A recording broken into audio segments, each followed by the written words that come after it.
Broad topics, broad minds, broad hosts, but not just for broads. This is Broadscast with Kim Goldman and Jackie McDougall. Hi, Kim Goldman. Hello, Jackie McDougall. Welcome. No, you welcome. No, you welcome. No, you welcome. What's up? Happy Monday. Yes, that's what we're calling it. I need one of those Monday. Motivation Monday memes. You do? Memes? What is that thing? Meme. Why? Yes. It's so just like the lame. argument of whether lame? it's GIF or GIF. It's GIF. GIF? Yeah, not GIF. GIF. I'm talking about the peanut butter. I know, but what a meme? What's lame? Meme. I know, meme. You love a Monday meme, do you? Hello, little Monday meme. Do you need a little calendar with a cat hanging upside down that says "Hang in there"? Remember how popular that was? I do remember. So many good times back in elementary school. Good times. Do you ever feel like when you drop your kid off at school that you're like you have these crazy memories of being the same age and it freaks you out? Yeah, in fact, Sam and I were driving around with my dad yesterday, and we were talking about like firsts. And I had asked my dad if he remembers his first girlfriend, and I'm hearing voices in my head. Yeah, that's me checking the audio. I know. I'm just happy. Everybody? I'm sorry, but all of a sudden I was like, wait. We were talking to my dad about his first, like who his first girlfriend was, and he was very quick to be able to recall his first girlfriend, and then how quickly she broke up with him. No, Atlanta. It was Atlanta. They dated during elementary school, and then he broke up with her. And I said, why? And he goes, because I was stupid. And she was this beautiful, dark-haired, dark-skinned girl, and he just was like, loved her. And I said, well, who was your first kiss? He's like, well, there were so many. And I'm like, Dad. And I'm like, when was your first kiss? And he's like, 12. I'm like, look at my player. And then I sat there. I'm like, oh my God, he was 12. And my kid is 12. Yeah. And your so kid's already had a girlfriend, right?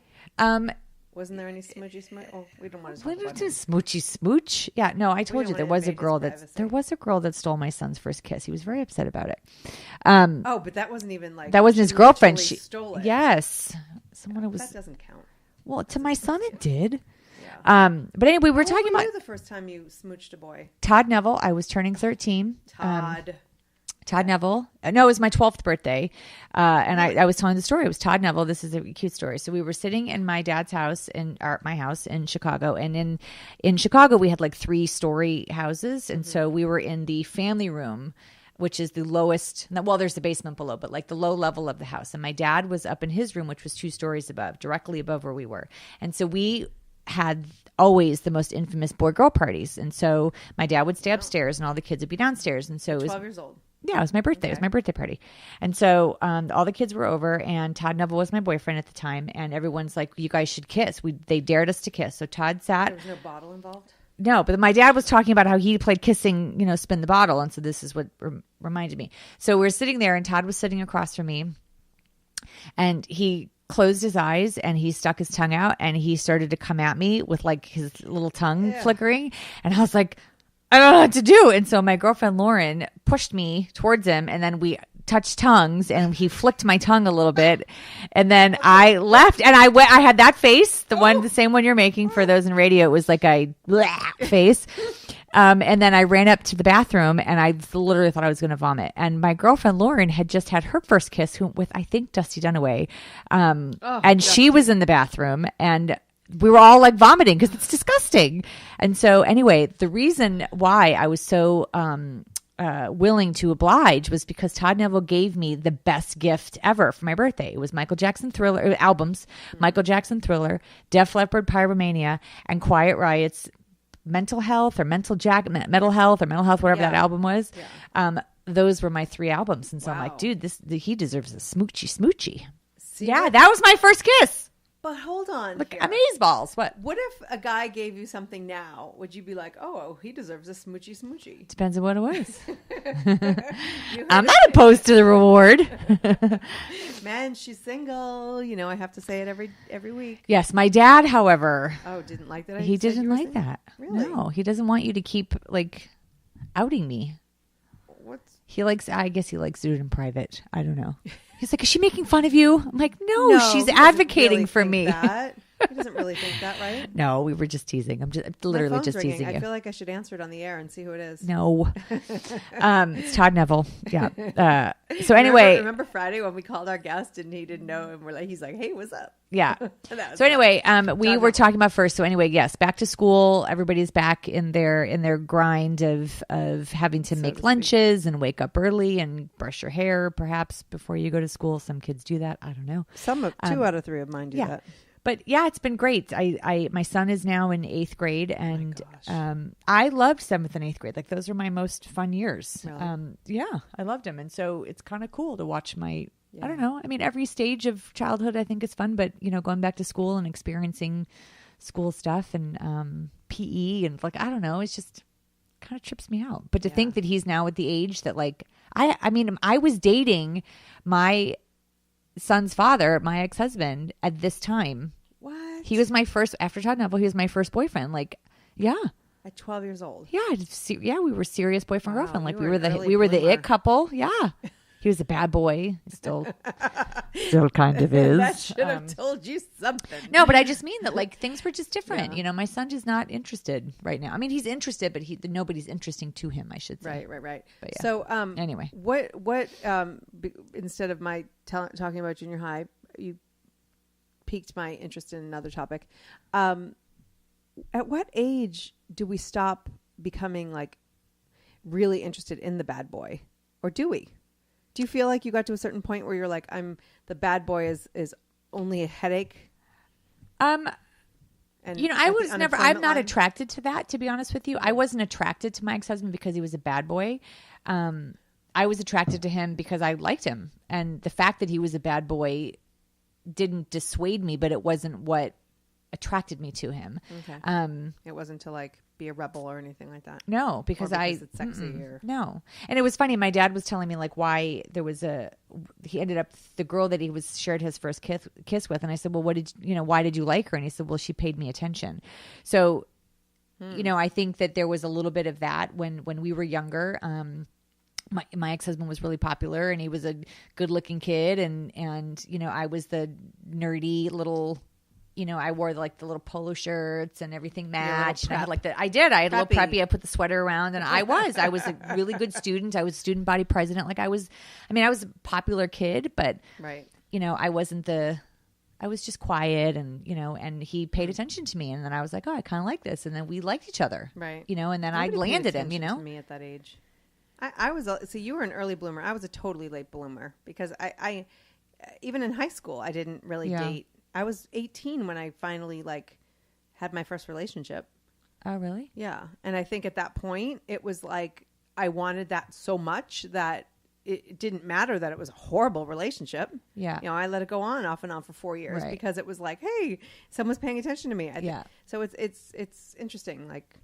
Well, I think that's a better question is when do we get to the point where we don't allow those relationships to happen? Because I've definitely let those happen in my adult life. Right. But I've stayed in relationships that weren't healthy. Right. Not so much because someone's paying attention to me, but because, I don't need to disclose all my reasons, but, but I definitely stayed in relationships that were not healthy, well into my 40s. I'm still in my 40s. My last weeks. Yeah. So, I think but it was interesting that my dad said, that he liked someone because she paid him attention. Right. And he also reminded me that my mother was not his first choice. Oh. That he asked somebody else to marry him, and that my dad was having was two-timing them. Oh, jeez. Carrie Fred had some game. He did. My Fred dad was a player. Mm-hmm. Yeah. But you just said something that I was like, oh, I want to talk about that. Two-timing. Yeah, two-timing Fred. This is awesome. My dad's not here to defend himself. He was here for the show on Friday. We didn't have him on the air or anything. Yeah. So he didn't like that I talked that you were single. Did he have any other notes? He didn't like the fact that I talked about my boobs being small and that you agreed. Other than that, he is mad at me now. No, my gosh, no.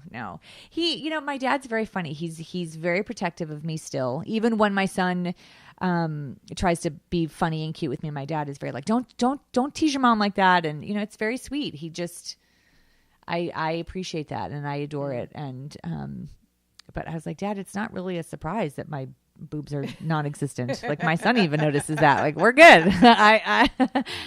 So he's like, well, I don't like hearing somebody else. It's kind of like I'm Jewish, so I can tell Jewish jokes, but the second somebody else does, I'm like, what's wrong with you? That's offensive. I can tell small breasted jokes. Had a mastectomy. Doesn't that put me in the club? Yeah. Well, my dad didn't know Jewish that. Adjacent. Right. Yeah. My dad didn't know that. So you look like you got a nice rack on you. So, not that my dad was looking at your rack. Wow, this is taking a weird turn. Yeah, let's move on from Fred, shall we? So, other than spending the weekend with your dad, like, you got some rest, I hope, and you. No. No, I think that we should have a weekly debrief on my crazy messed up dreams. Last night's dream. Yeah, we do. It's called a broadcast. Yeah. So last night's dream, okay, let me just back up and say this. I bought my son a new basketball hoop that he had been wanting for 2 years. He had some birthday money. This was the plan for it. I finally did it. Mm-hmm. It took 7 hours to put the flippin' hoop together. And we were like 12:30, we were still putting the hoop together last night, and then had to figure out how to get the 54-inch hoop outside of my 34-inch wide door. So that was a conundrum. But anyway, so my dream last night was my son and his basketball team were invited to my staff members' kids' first birthday party. So all the boys were there, and one of the dads decided it would be funny to attach a string to all of the boys, like around their waist, just like keep just for fun. Like as a leash? Yes, but it was just for fun. It was just like a long rope. I don't even know what the purpose of it was. So the boys were all attached, and so they were chasing each other around and whatever. Then suddenly I ended up in the spare bedroom where there was a doctor that he was about to perform surgery on somebody, and he was saying that the person had liver cancer and he needed to remove the cancer. And I'm pretty sure you were in it. Oh, right. And so the liver though was outside of the body and just on the bed. And so he peeled back like a piece of liver, which looked like sausage or like something. It was from the meat department. Yes. And so he peels it back, and this bug started walking around. He's like, that's the cancer. And I'm like, what? He's like, that's the cancer. He's like, I have to learn how to kill it. And it started walking around the room. And I'm like, why are you letting it walk around the room? And then it started like flying, and it was like, it was pinching. And I was like, what is happening? And he said, it's only cancerous at night. So when it's dark, it's when it becomes more dangerous. And what is it, a gremlin cancer? That's what I'm saying. It was this weird thing. Don't feed it after midnight. Exactly. But it was crawling on the floor, and then it like started to blend in with the floor, so you couldn't find the cancer. And then it was pinching you, and then it was like attached to you. And so I got scared because I thought it was going to lay eggs. And then like all these weird things were happening. Like, isn't that bizarre? It is. Why is that happening? What did you smoke before bed? I wish something. Or eat. My God. Well, so here's what I'm thinking. So a couple days earlier, I found this bizarre bug in my grass, which my dad was convinced was coming up through the AstroTurf, but I don't believe it was. But it was probably about, how long is this 2 inches? Like 2 inches long. Okay. 3, I don't know. That's 3, 2, an inch. Fingers keep, it was a long. She's literally asking me, is this 2 inches? And her fingers are moving. Yeah. So it looked like a giant caterpillar. It was green. It had like a little horn on the end, and it had like a white, looked like stripe around it. Okay. And it was moving. And so I was like, my dogs were trying to play with it, whatever. And it was the strangest looking thing. It was thick. And I was like, this is really bizarre. So I shoved it over the fence because I took a picture of it first. Right. I'll have to show it to you. And I looked it up online. It turns out that it's a tomato hornworm, or a hornworm. And it clearly has the horn. You can see the face with the little eyes and the little teeth and the white string. And so that was. Oh, it had a string? I don't know if it was. It looked like it was wrapped, like encased. Right. But it's not. It's just white stripes, and it's identical to what was on the website. In so your I think that was in my dream. Right. And then maybe just other nervous things in your life. Right. And it's just all mushed together. Right. Yeah. I've had some crazy dreams lately, and now I can't remember one of them. So yeah, there's that. But what is Hey happening? guys, so if any of you want to psychoanalyze Kim based on her freaky dreams, feel free to drop us a line on our Facebook page. Please help me. Hey, so we have some things. So I didn't mention earlier, but today's show number 92. Oh, are we on the countdown? Countdown to show number 100, which is going to be an excellent, amazing, huge show. It's going to be huge. You're like, what's going to happen? It's going to be the biggest show you've ever heard, and it's going to happen fast. And it's going to be great. It's going to be full of words. It's going to be full of words, big words, and people that love us. Everybody loves us. Oh my gosh. I have people who love me. Like, if people don't know what we're doing, then it's very confusing. So, but as we approach the 100th show, it's important that you help support us, please, and keep us going because, all this brilliance isn't free. It costs some money. You know what I'm saying? So, head on over to our broadscast.com/special offers page. We have some new special offers, Kim. Oh, we do? Guess what we got today? Oh my gosh, I don't know. We're sponsored by Groupon. Oh, really? Yeah. While you were playing Family Time, yes, I was getting us new sponsors. So, and watching tons and tons and tons of hours of Fixer Upper. Oh, yes. Right. And I already reached out to Joanna Gaines because I want her on our show because I'm obsessed. Which one is Joanna Gaines on? The wife and the which one? There's husband. so many. You don't know Fixer Upper? Oh, I don't. There's lots of Fixer Upper shows. Is that the one? Oh, it's actually called Fixer Upper. Oh, yeah, it's a married couple and they're in Waco, Texas. Right. And didn't they come under aren't they John Ritter? But aren't they people mad at them right now? I mean, aren't they mad at people that they've done houses for because people are renting out the houses that they've just fixed They put up? them on like VRBO or See, I'm halfway Airbnb involved. Yeah. So they go into the house. Well, that's not what happens actually. They meet a person. They have their budget, like what their drop dead budget is, and then they find a house, and then they know how much they still have to spend on renovations. So they give them a few choices, and we follow them along with these choices. They decide on one of the houses. They do the renovations, and ta-da! They have those big trucks where they move it aside and like, here's your fixer-upper, type of thing. And I love it so much. I love everything They're a cute she couple. does. Yeah. They're adorable, first of all, because she calls him Bud, which my husband and I laugh at because... That's from Urban Cowboy. Yeah. Bud. Yeah, Bud and but Sissy. But that's what they... In a relationship, they call each other? I don't know, but she's like, hey, Bud. Like to her husband. It's kind of funny. But they're very cute, and he's very goofy. Right. Like I said, he reminds me a little bit of John Ritter. Right. And she's like the straight man, but she's actually quite kind. And those couples that they give each other a hard time, but deep down they're on the same team. Yeah, but they give each other a hard time because that makes for better television. Yes. Right. But there are other couples on TV that they give each other a hard time, and I wonder how they stand to have a meal together, never mind share a life. Right. So they have and they have 4 little kids, and it's just, I love the show so much. And so that's why I have paint splots all over my walls right now because I'm trying to figure out what to do. And so I've been, we moved into this house in January, and I am just obsessed with how we're going to make it ours, but not rushing because I tend to do that. Do you do that? Like you rush into things? Come on. But, don't pull my leg, Jackie McDougal. I sometimes want to buy furniture. I want to do this and I want to fill. And then I'm not doing it really for the long term. I just want to fill the need. Well, I think so. I've been trying to be really good with that. So I've been shopping a lot and stuff. And okay, I have to say that one place that I found that I like a lot of stuff, like decor, and this one coffee table I really want to get, is Pier 1. Yeah. Do you go in there? I love Pier 1. I always thought, I used to go there when I'd get the Papasan chair back when I had an apartment. Yeah, and to replace the cushion because you spilled so much wine on it. Yeah. Oh, no. No. Yeah. I think back then it was vodka.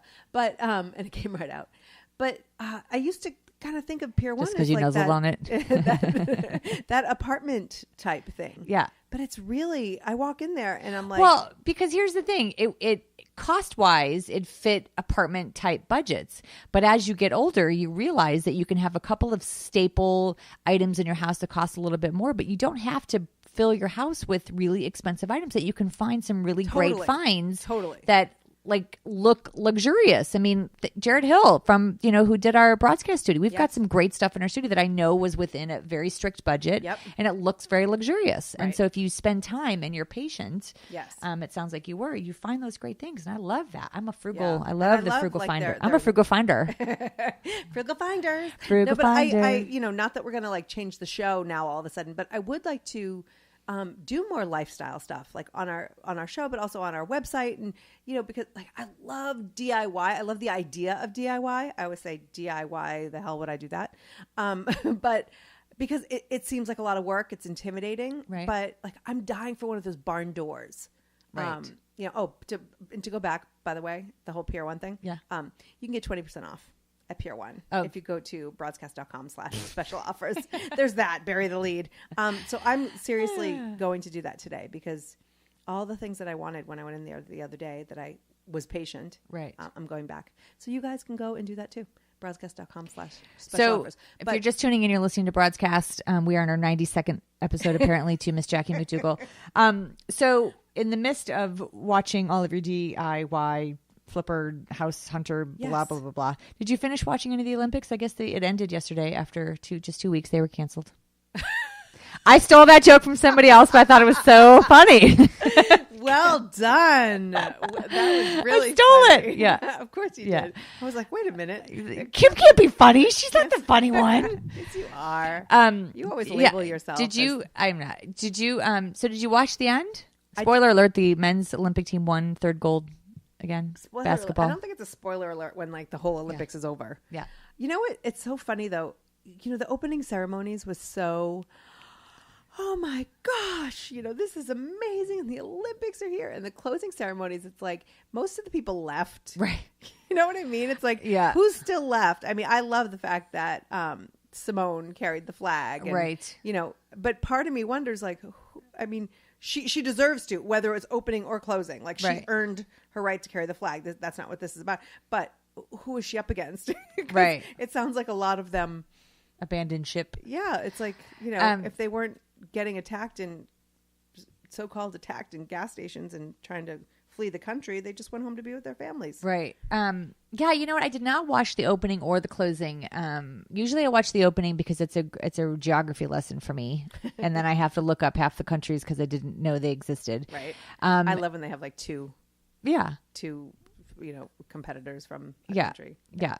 But I did not watch the beginning or the end. I did watch. What did I watch? I watched. Oh my God, what did I watch over the weekend? Once they went into like the rhythmic gymnastics, Yeah, and I can't get. The other day know. I turned it on and it was the synchronized swimming, which like, hey, those women are crazy great athletes, Right. and I have no idea how they stay underwater so long. Like it's crazy, They right? have the little nail thing. The things on their you noses. still have to breathe somehow. Yeah.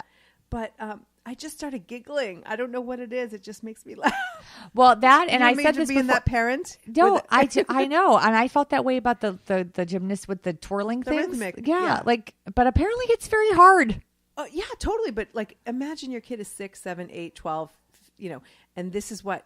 Now we're going to travel to the next state over for the rhythmic gymnastics championship. I will like, admit, you're a basketball mom. Like, can you imagine if No. Sam came home and was like, "Mom, I'm going to do rhythmic gymnastics." I think it would be fantastic. But here's an event that I did not know existed. Do you know what I'm going to say? No. Fast walking. Shut up. I did not that know a thing? that. It is a huge. I did not know the fast walking. It's a fast walking Do they do it in phenomenon. the mall? No, they literally. Seriously, Wouldn't it be funny if they had the competition in the mall? with a little fanny pack? But seriously, it is an Olympic competition, and it's not new. I kind of feel like I did not they've know. started taking sports that are like, hey, like badminton. You know what I mean? Like it's just funny. I feel like the Olympics used to be like the Wheaties box. You know, like Bruce Jenner back in the day. You know, Right. Now it's. Well, I'm curious about the fast walking as compared to running. Like, I don't understand the difference. Oh no, that's illegal. I'm sure if you. But run. I know, but if you're a fast walker, why don't you just run? Like, I really don't understand the fast walking versus running. But it is a legit Olympic competition. Have you ever tried to fast walk race a friend? Yes, And you can't not run. yes, but it's a joke. Like, but that's what I'm saying. Like, I and no disrespect to all the fast walker Olympians out there. I more really power. called? I don't know, but it is the fast. We're going to look it up. I literally.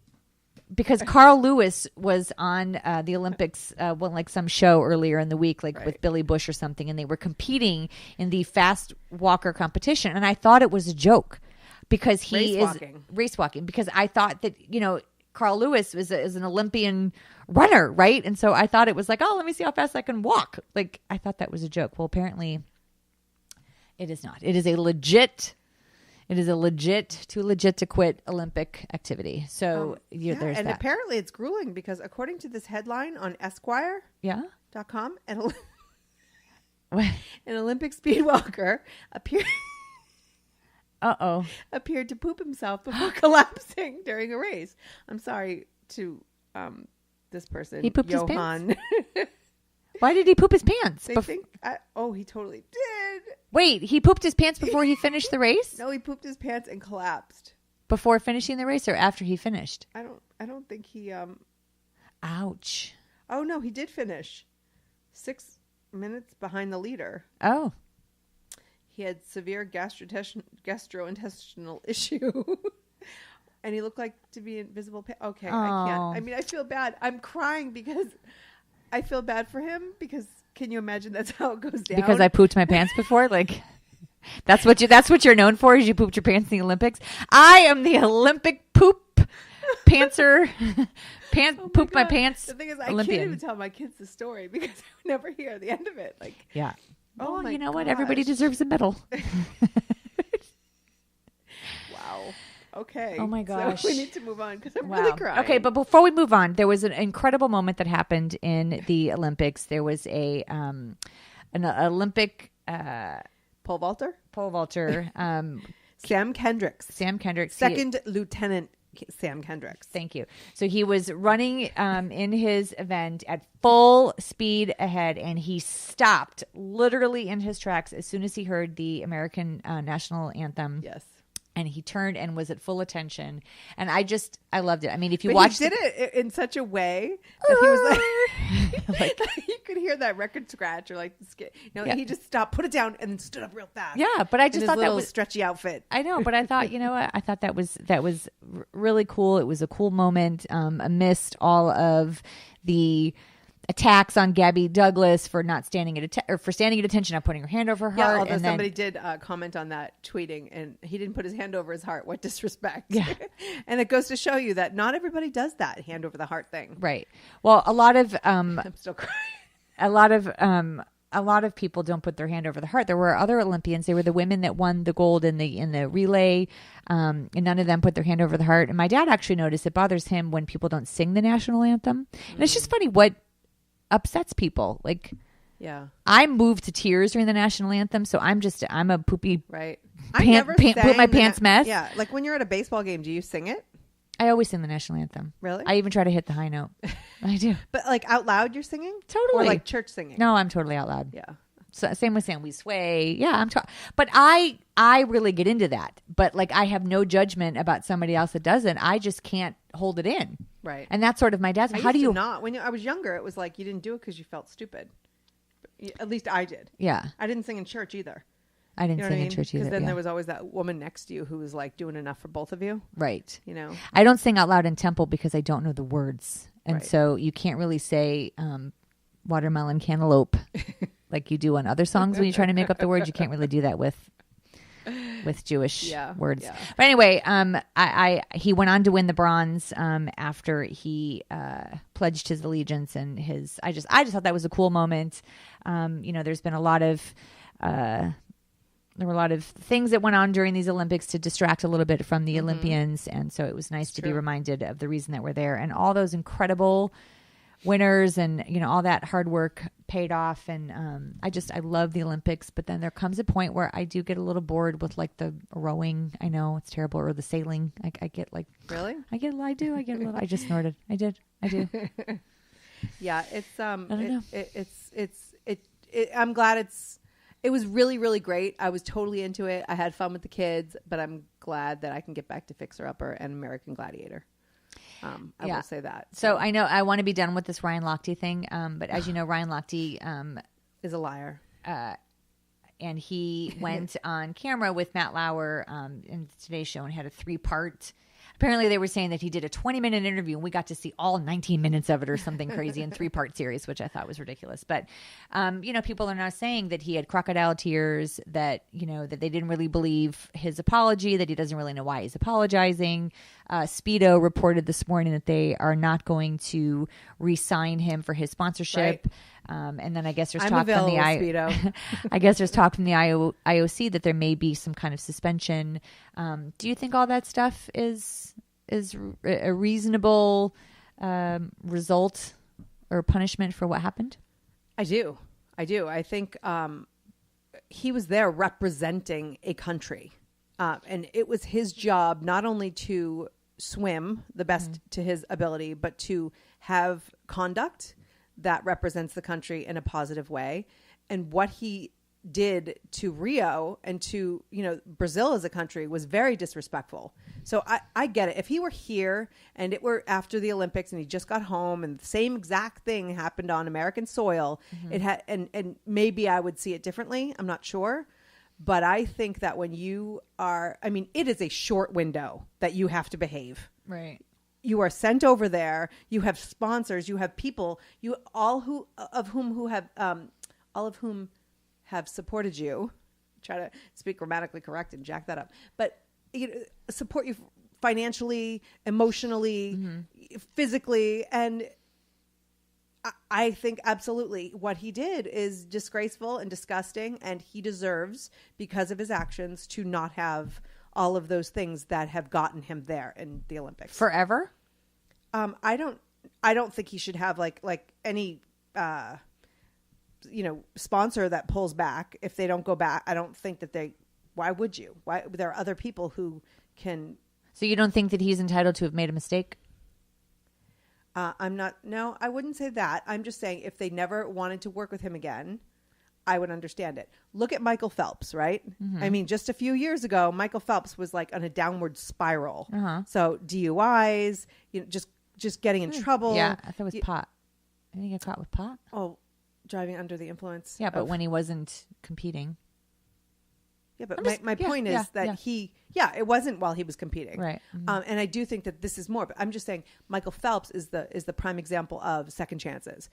He could have really gone into a really, really bad place. And it sounded like he was in a very dark place. He talked about it, but he showed up this year and not only did amazing, swimming, he knew exactly what to do to keep himself on track. You know what I mean? Whether it was going back to the hotel or not, I don't know because I didn't hear about it. Ryan Lochte had 2 weeks. He had 2 weeks to behave himself. Right. That if the Olympics say that you are no longer invited to represent this country in the Olympics, I would not balk at that. What about you? What do you think? I'm a little torn because a part of me, I feel like, I get the whole he's there representing his sport and his country, but he was then done. And I feel like he's also entitled to have a life, and he lost control. Like he went out partying. Lose control when you go home. But I guess there's a part of me that's like, I don't know that the rules say you're not allowed to socialize. You're not allowed to go out. Like, I don't know what the rules are. I don't know what the Olympic contract is. I don't know if he was, he got hammered and lost. Yeah. I'm just, hold on. All right. So yes, I think it's disgraceful the way that he, cast a negative tone on Rio and, the people of Rio. And I think that was horrible. I guess I just don't know that I think that depending on what the outcome is and what the punishments are, I don't know that it is necessary to ream him forever and ban him. Like, I don't know that but they're talking about banning him. And I just, I'm like, I don't know. I guess I feel like people are entitled to make mistakes. He screwed up. It sounds like he's trying to make reparations for that. Like, I don't know. I can understand a sponsor pulling back and thinking you didn't represent the way that I get that.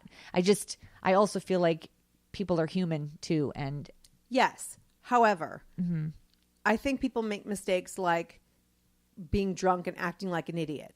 Right. To go back and to be on national television, international television, giving detail of how you were attacked when it's not true. After the fact, when you're not drunk and you're not in the moment. He does say that it was a couple hours after and that he was still inebriated. I mean, listen. Well, then he should not have gone on. Totally. There's lots of things that he should not have done. And at some point, I wish that he just would have stopped and said, I was out of control. I made a stupid decision. I was exhilarated after what happened. I had a huge letdown. I lost control. I drank too much. Whatever. Like, I was caught up in all the moment, and I was an idiot. His apology was ridiculous. Well, I didn't find his apology the other night to be ridiculous. I found him to be a little illiterate, actually. Well, that's something new. But I don't know. I guess I think that I think that he, in his brain, convinced himself that he was in a situation that he got himself into, shouldn't have been in, but it also kind of got out of hand. And so I don't know. I mean, I feel like, to me, it's just as much what he did. More so, it is to insult and disrespect the host country by saying that something happened when they have worked so hard to overcome so much to host this event, and that he just kind of pissed on him, like literally. You know what I mean? Yeah. Like to me, I would say, as the Olympic Committee, or at least the United States, we do not want you to be a representative of our country again, because we don't know what you'll do. Right. However, the other Olympics and the other events and the other competitions, when those things didn't happen, doesn't that stand for something? Like, don't those things count? Or is it just the one time that you screwed up negates your... Let me ask you this. So Alley, what's her name? Alley Reisman? Yeah. So she's an Olympic gymnast. She has come so far. Yeah. She's doing so well. And so say she finishes and she goes out to a party with her girlfriends and this and that, and she comes home, or she doesn't even come home. She goes on TV and she says she's raped. Mm-hmm. And then you find out later that she wasn't. I don't think that anybody would say that she should ever be in the Olympic Games again or have sponsors again. Wait, you think that they would? Wait, what? No, I'm saying that she would be buried, as far as her career and her public life. If that were a woman, if that were somebody else who came out and did that, they would be completely disgraced.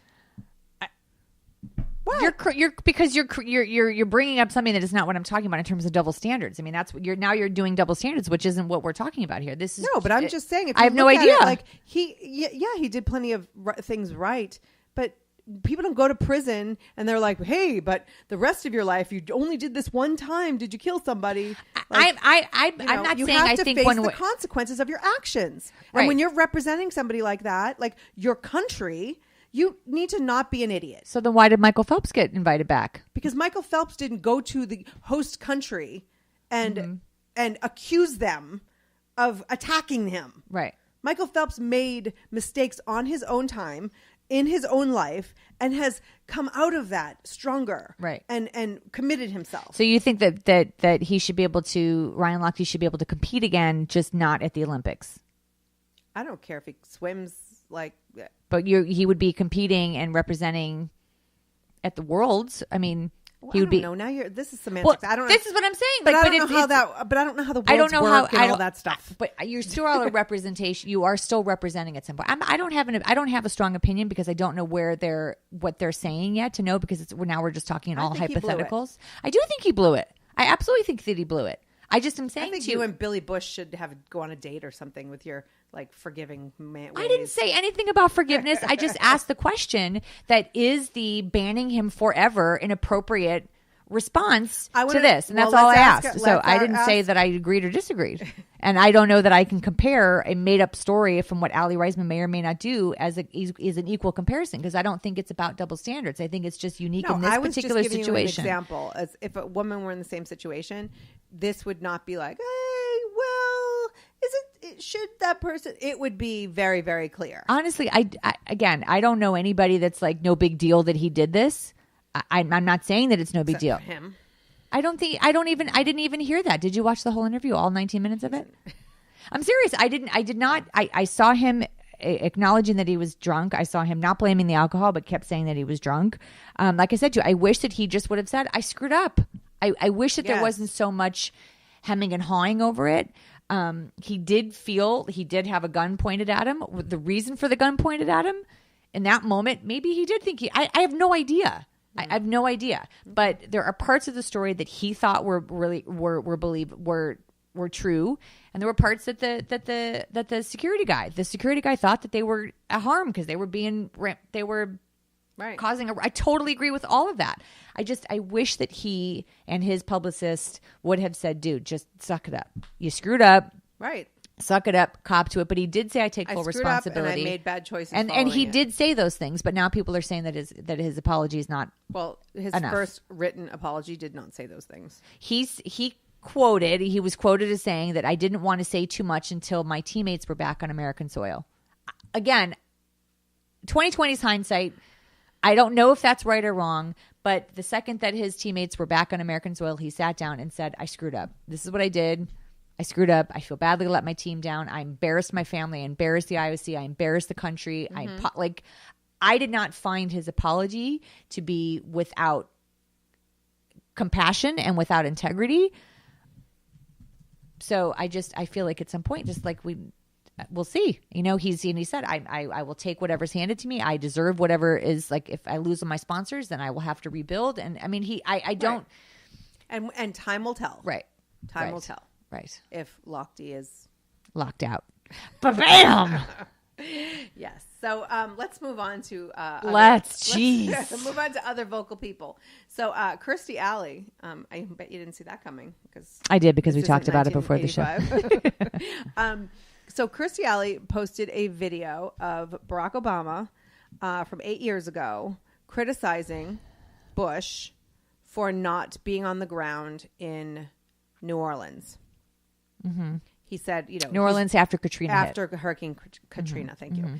So she posted the video on Twitter, and where he was saying he's up in the, you know, looking out a plane window and not on the ground, and that's where he should be. And Kirstie commented, or on a golf course in Martha's Vineyard instead of in Louisiana, alluding to the fact, or saying it straight out, that right now with Louisiana having so much, you know, so much flooding and so many issues and so much devastation. And he's in Martha's Vineyard, and there were photos of him golfing with a big smile. What do you think of that? Do you think she's right?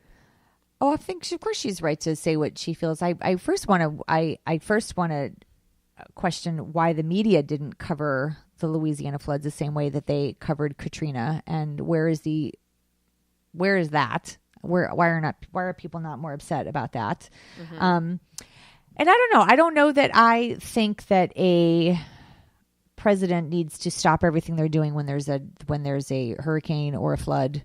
I don't know that I think that Obama should have been criticizing Bush for what he did. I don't know that I think that it's a responsibility of a president to stop everything and tend to when there's a natural disaster in that early moment. I don't know that I believe that. I don't know that that's their responsibility. We don't know that he wasn't, hello? Right. We don't know that he wasn't being given constant updates. We don't know that he wasn't sending support. We don't know any of that. Right. We just know that he was playing golf. And so the assumption is he doesn't care. And I have a hard time making those connections the same way that I don't think that Bush flying over and not landing means that he doesn't care. I don't know. I think that our expectation of our president, if he would have done that and gone, then they'd be mad that he wasn't acknowledging something else that was going on. Like, that's the reason why they have teams. That's why the president has committees and cabinet members, and that's why there's local government, and why, you know, we have Red Cross. That's why we have other programs in place, because the president, I don't think should be expected to just be everywhere at all time. I don't. Right. Well, it is the worst U.S. disaster since Hurricane Sandy. You know, I don't know if he was there. I don't remember what that was. But, you know, the thing is, my first reaction, especially for somebody who so adamantly supports Donald Trump, is like, oh, Kirstie Alley does? Yes. Oh, well, you didn't tell me that part. Have you ever opened I don't open the internet? I don't pay attention. I don't pay attention to Kirstie Alley. My bad. Sorry. No, but she's a supporter of Trump. But I mean, obviously, because she's giving. I mean, not obviously, but she's giving Obama a hard time. And you know, my first reaction sometimes when people automatically, because I think that, you know, it's like I could stub my toe and be like, oh, Obama, you know, because that's how they act. Is like every little thing that happens in the world and it's Obama's fault, right? So my first reaction is usually to go, hey, she's stupid. she doesn't know what she's talking about, you know. But when I saw the video, I think she has a point, you know, that, and you have a point that maybe the president doesn't. I mean, Donald Trump was there, but he's also running for election. So that's totally different where you show up when you're running for president versus when you are president, because he's doing the job. So a couple of things. I agree with her in that you can't sit there at a microphone, and I'm probably doing it right now, and sit here and criticize and blame people for what they're doing and what they're not doing in their job, and then later on be in the same place without expecting criticism. You know, Correct. It's so I didn't disagree. I was actually like, hey, good point, Kirstie Alley. So I do agree with her in making that correlation. On the other side, you know, when you're president of the United States, and how much vacation do you get? Right? I mean, it's not like you don't get 6 weeks vacation to go and spend with your family. You really have to map. I mean, it's amazing. I'm working on I've worked on projects where they try to get somebody, even a presidential campaign, candidate into the building, and the amount of detail it entails to make that happen is insane, right? So now this guy's going on vacation with his family and his 2 children, right? You know, this probably 1 week of the year, right, to Martha's Vineyard, and it's mapped out. Like everything is mapped out, and more than ours. Like we, and that he's going with his family, and he has this commitment. I don't know that necessarily you have to, unless your country's going to war, that you can potentially stop everything. Right.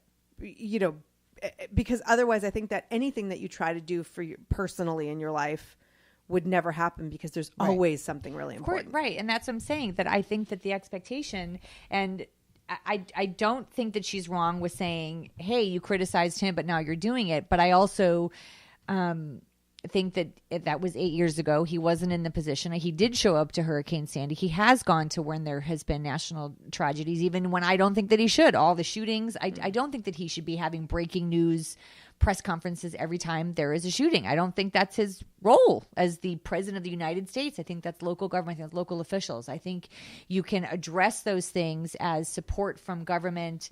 It's an epidemic, whatever it is, but I don't think that he should be required or expected every time that something bad happens in this country that he address it at the drop of a nail. And I think that's what we've expected at this point of our presidents. And I don't think that that's part of their, he's the commander, right, of our army, like the national security, right? Making sure that our country is safe.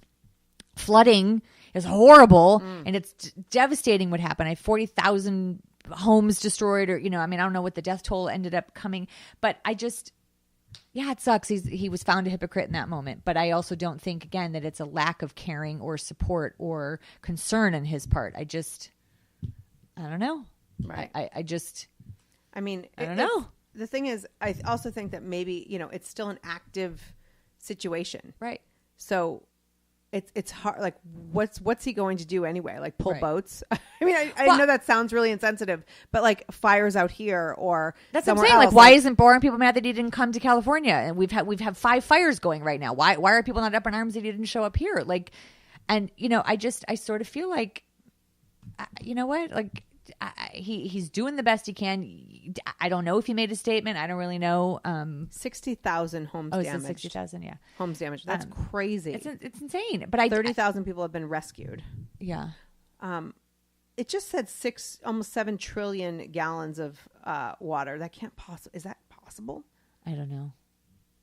We're so parched here in California that I don't know what that meaningful statement means anymore. Yeah, it seriously says that. So I'm like doing my math here. So that hundreds, millions, billions, almost 7 trillion gallons of rainfall in 1 week. But why do you think? Let's just go back to why do you think the media didn't cover the story to the extent that?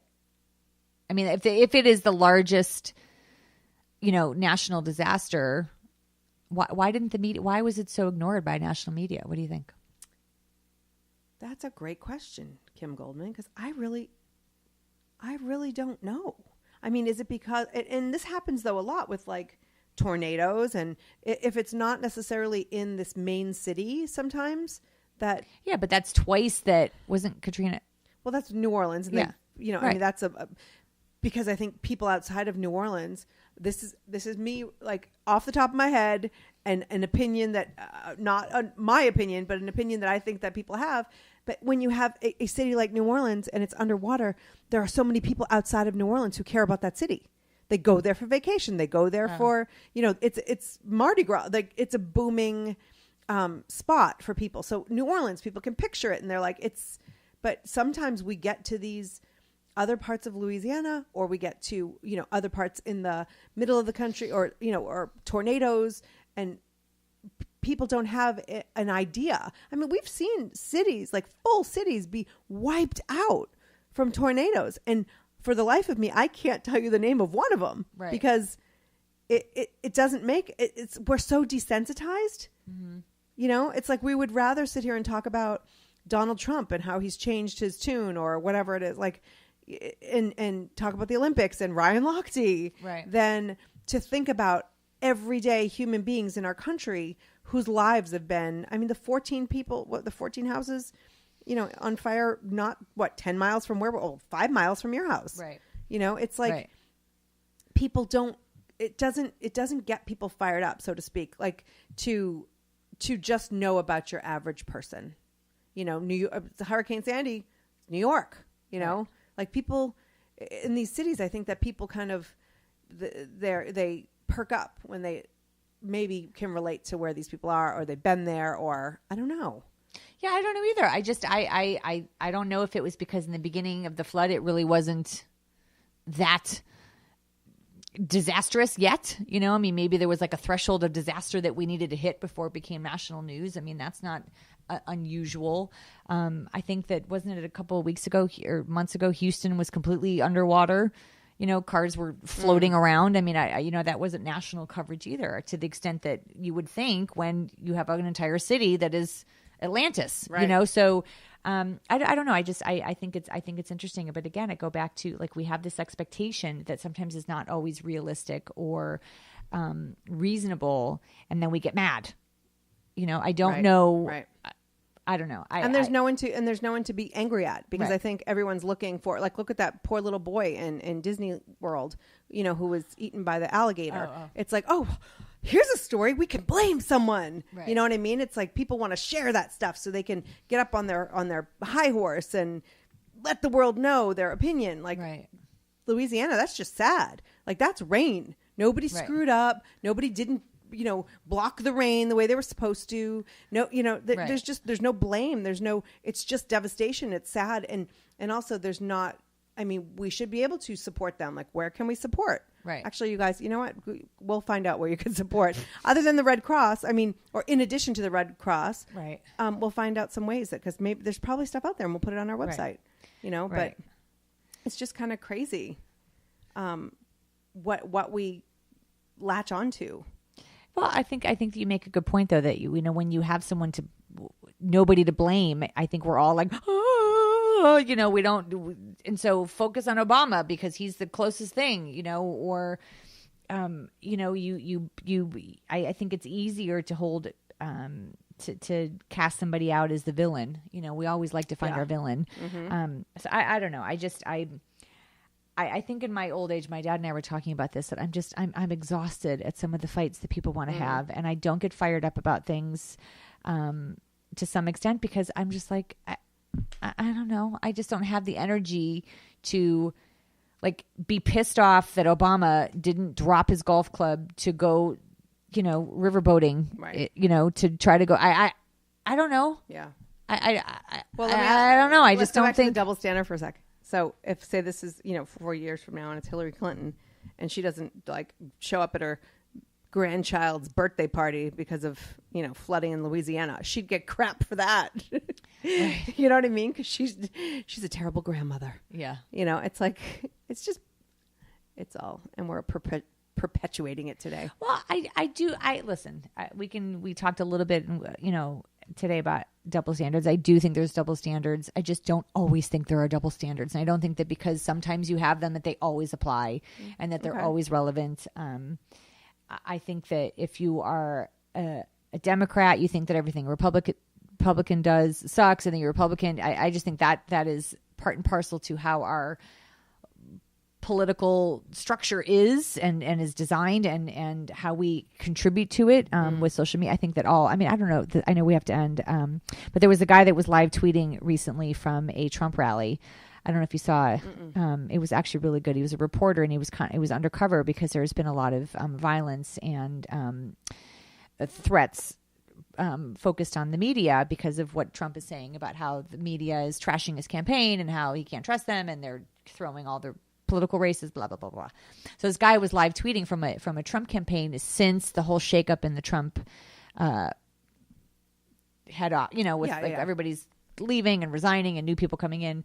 And he was saying that the Trump rally was so violent and so nasty, and the language and the threats and the screaming and the cursing. That's just the people there, right? Yes. But the Trump goers, it's Trump supporters. Right. But I think if you are a Trump hater, you're going to see that in a way that is trumpeteer. Trumpeteer. I just mean you see what you want to see, you know, and I'm sure there's going to be somebody that's at a Hillary supporting, an undercover person doing the same thing, and they're going to have just the opposite point of view. I think that you seek what you want. You seek people that support your position on things. It makes you feel better to be surrounded with people that are like-minded, and even when that sometimes is irrational. Right. Right. I don't know. Well, I can't believe we've just chatted, the two of us, for all this time. But this is how it all started, right? You, me, and a glass of wine. So, but I want to make sure that everybody knows that September is going to be huge, huge around here in Broad Squad land. Not only are we having our 100th show in September, we will also be premiering on a new station. Kim's looking at me like, she plays it closer to the vest than I do. And so we have a lot of exciting things. So we have a lot of great guests and features and video that you don't even know anything about. And, we have a great opportunity for sponsors to sponsor the whole month. And so if you personally, your brand, your book, your service, you'd like to be a sponsor. Yes, we've got, we can send you out a little packet. So just email us at broadscast.com. Because it's honestly, Kim, going to be unprecedented as far as... Oh, I like the unprecedented. Right? No, but, she's always rolling her eyes at me. My eyes did not roll. I yawned, but I did not roll my eyes. See, she wants to keep doing the show, but, it's a business, baby. Anyway, we got to take care of business. Yeah. So, but we have some amazing sponsorships for those who want to sponsor the entire month, which is going to be awesome. There's a press release going on. It's like big. Oh, it's big. I know I'm no Kim Goldman, but this is good stuff. No, it's good stuff happening. So don't forget to head over to our sponsor page, our special offers page, broadscast.com/special offers. Kim, what is your favorite over there? I bet you have lots of favorites. What's my favorite over where? Over on the special offers page. Oh, I'm going shopping at Pier 1 I'm going to do the Groupon because I have to order a photo booth for my son's bar mitzvah, and so Groupon always has the best deals on photo booths because they are horribly expensive, but Groupon always has these great sales, and you can only you have to use them within a certain time period. So I need to go to Groupon and find my photo booth because I have I think it's 60 days or something. So we're on bar mitzvah countdown. Oh my gosh! Yeah, but Groupon's great. I've done a ton of purchasing. Right. You know what I'm looking forward to trying? No. Earthbox. What? What's up with you and the boxes? I do. I love a box. Earthbox. That's what he said. Yeah. URTH. Oh, what? Earth. URTH box. It's snacks because when I send the kids to school and I know that they're not eating the lunch portion, at least they have gluten-free and vegan and diet, but I wouldn't, they don't need any of that crap, but but a lot of people do. And so I'm definitely going to order a box. I want to see what it's like. Do it. I like having snacks in the car. Too. I like boxes of shoes showing up. So can we get someone that does that? Yes. Not the one you're about to say. I'm not going to say any. No, I want that to happen, and I want someone to buy them for me and pay for them. Okay, so not only do you want a shoe sponsor, I would like a sugar daddy, a shoe sponsor, in your life, a personal shoe sponsor. So if you'd like to be Kim's personal shoe sponsor, yes. Apparently she gives kisses for. Wait, depends on the kind of shows. If you listened to the beginning part of our show, Kim likes to give affection for gifts. And if you did not listen to the beginning part of our show, you can go download that at iTunes. You can.